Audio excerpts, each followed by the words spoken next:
سلامونه دوستانو ام ټي پلس یوټیوب چینل ته ښه راغلاست.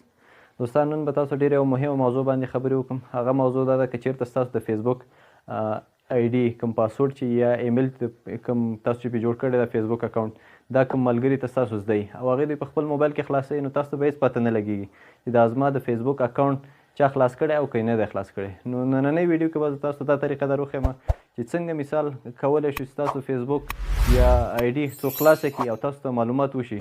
نو ویډیو تر اخره پورې وګورئ او ویډیو مه سکیپ کوئ، پوره طریقه باندې ځان پوه کړئ چې تاسو دا چل زه وښیم.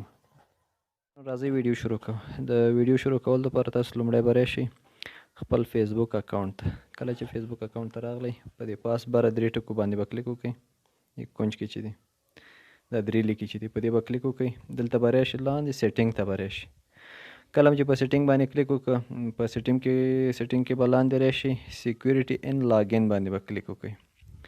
په دې چې کله کلیک وکړه نو په دې کې به تاسو لاندې راشي ګیټ الرټس باندې به دلته کلیک وکړئ.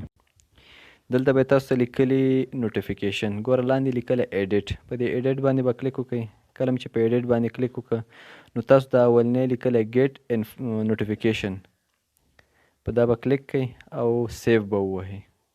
کله چې سیو کړه دلته اوس ما نه پاسورډ غواړي، پاسورډ به خپل ورکړئ.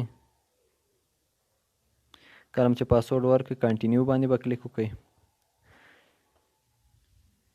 په کنټینیو باندې چې کله کلیک وکړه لږ صبر به وکړئ. ګورئ دا نوټیفیکیشن ماته آن شو. کله چې کولی شئ ایمیل ادرس پکې هم ایډ کړئ. دلته دیز نه ایمیل ادرس یې ایډ کړئ، تاسو ته ایمیل ته به هم نوټیفیکیشن راځي او موبایل کې به هم تاسو ته نوټیفیکیشن دی کې یو دغه ښیي چې مثال څنګه کولی شو چې ستاسو دغه چا خلاص کړی دی دا پاسورډ مثال څوک ملګری یا کوم دوست مې هغې ستاسو د ایمیل خلاص کړی د فیسبوک نو تاسو معلومات درکړي چې مثال دا په کوم ځای کې دی کوم ځای کې موقعیت لري څه رقم موبایل کې خلاص کړی که نه ټول ډیټیل به تاسو ته وښیي. نو که چېرته ویډیو زموږ خوښه شوې وي د نور دوستانو سره هم در سره شیر کړئ، یو لایک او کمنټ هم وکړئ. د بلې راتلونکي ویډیو لپاره خدای پامان.